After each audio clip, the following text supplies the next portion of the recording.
Hi. അപ്പോൾ നമ്മുടെ വീട്ടിലുണ്ടാകുന്ന ഇഡ്ഡലി, ദോശ, അപ്പം, പുട്ട് ഈ സാധനങ്ങളൊക്കെ കഴിച്ചാൽ എങ്ങനെ വെയിറ്റ് ലോസ് ചെയ്യാന്നുള്ളത് നോക്കിയാലോ നമുക്ക്. അപ്പോൾ നമുക്കിന്ന് 1500 കാലറീസിനകത്ത് നിൽക്കുന്ന ഒരു ഫുൾ ഡേ മീൽ പ്ലാൻ നോക്കാവേ. ബ്രേക്ക്ഫാസ്റ്റിന് 2 അപ്പം, പിന്നെ ഒരു 50 ഗ്രാമോളം കടലക്കറി എടുക്കുക കേട്ടോ. പിന്നെ 2 ഹോൾ എഗ്. ഇത് ഇത്രയും കൂടെ വരുമ്പോഴത്തേക്കും നമുക്ക് 500 കാലറീസ് വരും. അതിനകത്ത് നമുക്ക് വേണ്ട ന്യൂട്രിയൻസും കാര്യങ്ങളും എല്ലാം ഉണ്ട് കേട്ടോ. അപ്പോൾ ബ്രേക്ക്ഫാസ്റ്റ് ഇങ്ങനെ എടുക്കുക. സെക്കൻഡ് ലഞ്ചിനകത്തോട്ട് വരുവാണെങ്കിൽ നമ്മൾ 150 ഗ്രാം റൈസ് എടുക്കുക. നിങ്ങളുടെ വീട്ടിലെ കുത്തരി ആണെങ്കിൽ അതായിരിക്കും കൂടുതൽ ബെസ്റ്റ്. 150 ഗ്രാം റൈസ് എടുക്കുക. പിന്നെ നമ്മൾ ചൂരക്കറി ആണെന്നുണ്ടെങ്കിൽ അതും ഒരു 150 ഗ്രാം അല്ലെങ്കിൽ 100 ഗ്രാം ചൂരക്കറി എടുക്കുക. പിന്നെ നമ്മൾ സാമ്പാറൊക്കെ ഉണ്ടെങ്കിൽ അത് കഴിക്കാനും മാത്രമുള്ള സാമ്പാർ, തോരൻ ഇങ്ങനെയുള്ള സാധനങ്ങളെല്ലാം കൂടെ ആകുമ്പോഴത്തേക്കിനും അതൊരു 480 കാലറീസ്. ഈ തോരനൊക്കെ ഒരു 30 to 40 ഗ്രാംസിനടുത്ത് തന്നെ എടുക്കുക.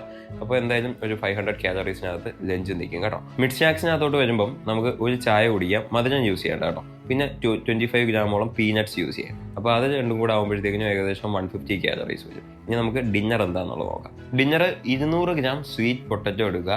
പിന്നെ ഉച്ചയ്ക്ക് എന്തായാലും ചൂരക്കറി ആകുമ്പോൾ നമ്മൾ വൈകിട്ടും അതൊരു 50 ഗ്രാമോളം ചൂരക്കറിയായിട്ട് തന്നെ എടുക്കുക കേട്ടോ. ചൂരക്കറി എടുക്കുക. പിന്നെ സാലഡ്, ഇതെല്ലാം കൂടെ വരുമ്പോഴത്തേക്കും 380 കാലറീസ് വരും. അപ്പോൾ ടോട്ടൽ നമുക്കൊരു 1500 കാലറീസിനകത്ത് നിൽക്കും കേട്ടോ.